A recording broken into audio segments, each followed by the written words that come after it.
Hello and welcome. I am Samantha Rubinson. I am the Nevada Site Stewardship Program Coordinator, and today I'm going to go over how to fill out monitoring reports. Initially, however, I want you to be able to see that on the Nevada Site Stewardship Program website, you can actually go to the monitoring report and stewardship paperwork page. And if you scroll down on that, you will see that you can download all the various different types of monitoring reports based on whatever program you are comfortable with. There's also documentation for tips and examples, so that way you have those as well. And then if you are filling out our photo log, we have further information where you can download the different types of photo logs from whichever program you prefer. And the tips that you saw earlier on include tips for photo logs. Okay. Now we're going to look at actual monitoring reports. Okay, so here you see a Nevada Site Stewardship Program monitoring report. It is our PDF version. We do have, like I showed you before, we'd had several different programs that we've created reports in. I find this one the easiest to use, but everybody has their preferences. Today, we're going to say that yesterday we went to a site called Falling Man.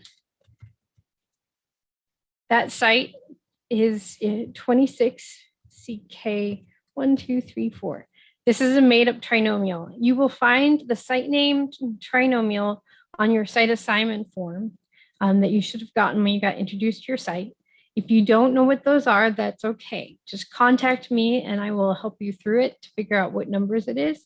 Most of the time, if I just get a name and or the site number, that's okay. I can manage from there.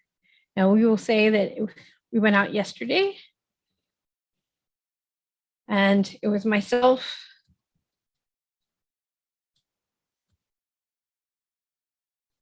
and a friend of mine. And we both drove to meet up. So I drove 5 miles to meet up with Rayette. And then Rayette drove the rest of the way. So she drove 20 miles. My 5 miles was there and back. She actually lives not that far down the street. And 20 miles is round trip because we don't live that far from Red Rock. Now hours, I have a little bit more of hours because I'm the one who's filling out the reports and uploading the photos. So my hours will be 6 hours. And Rayette's hours are going to be 5. Neither of us really spent much on it. We just went out there and checked it out. But you can always put in the cost incurred, the money for gas, the money for food, the money for whatever else. Now, something I want you to know, if one of you was a driver and the other one just sat in the vehicle, they're not going to be checked off as a driver, and they should not have any mileage listed. It's only the people who are actually driving the vehicle. Now, we are looking at Falling Man, which is in the Bureau of Land Management in Red Rock National Recreation Area or National Conservation Area.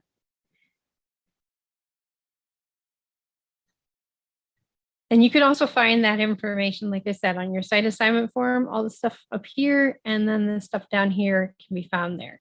Most of the time, because I take an active role in helping assign you to sites, I will be able to tell you which one you should be filling out, or I'll be able to help you if you don't fill it out and you want to know how to fill it out. So feel free to ask questions. That's what we're here for. Now, impact level is based on how much change was at the site.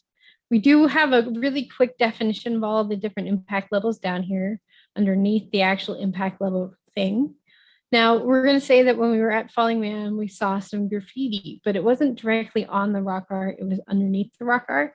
So if it had been on the rock art, it would be an impact level 3 because it would be damage to the site because it's going to take effort and possibly hurt the rock art for us to clean it up. But since it was below the rock art, we're going to say an impact level 2 because the site was disturbed. But the nice thing is that we don't have to go through special effort to try to clean it up. We can just have the graffiti removal teams for Red Rock to go and they can take care of it with supervision of the archaeologist.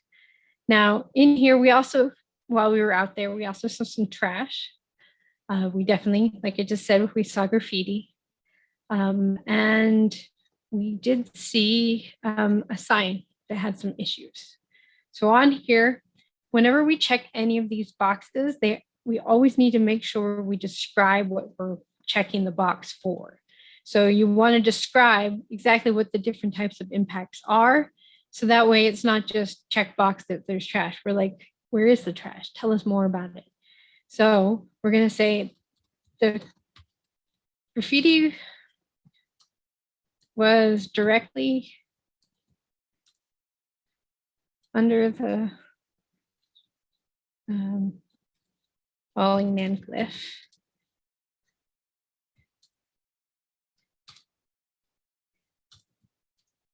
For scratching. There was also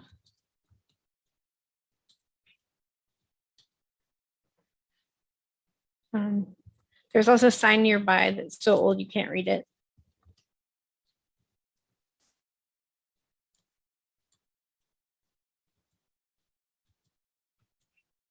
And there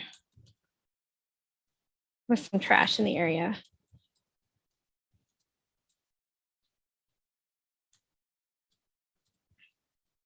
But not at the site. So we collected it. You can see now what I've done. I've described what the graffiti was. It was scratching. That there was a sign. What was wrong with the sign, and where the trash was, and what we did with it. Now, a lot of times we say that if there's an impact level 3, especially, it's a crime scene, so don't collect the trash. But generally, just remember when you're going to go to collect the trash, you collect it on the way out, not the way in, just to make sure that your site hasn't been damaged before you collected it, because it could be evidence. Now, we've written up all of that, and we took some pictures. We took pictures of the scratching graffiti. We took pictures of the sign, and we took pictures of some of the trash that we took. You don't normally have to take pictures of trash, but it's just, we took those pictures as well. Now, when you're looking at photography, it says impact photos versus baseline photos. Impact photos is where the damage to the site, like when you took pictures of the changes to the site, those are impact photos. Baseline photos are when you go out to the site and you take pictures of the whole site to get a whole picture of what was going on there. And once you've done all of that, you're going to push baseline photos. And the nice thing about those photos is then whenever you have impacts, you can take pictures of the impacts and compare them to your pictures of the baseline and be able to see just how much things have changed. And that might even help you with writing your report to be able to show us what the differences are. And you're always welcome to send us, here's the old photo, here's the new photo, and here's what we compared it as. So we didn't take baseline photos this time. Now, once you're done with all of that, we now have the DB Gallery database submission system. There's another video associated with that. We suggest that you go to photos.shippo.nv.gov and use the login that we've given out to the stewards. If you need a new login, feel free to contact the Nevada Site Stewardship Program office, and we will send you the information for submitting your reports. Otherwise, I wish you luck, and if you ever have any questions, please feel free to contact us. Thank you.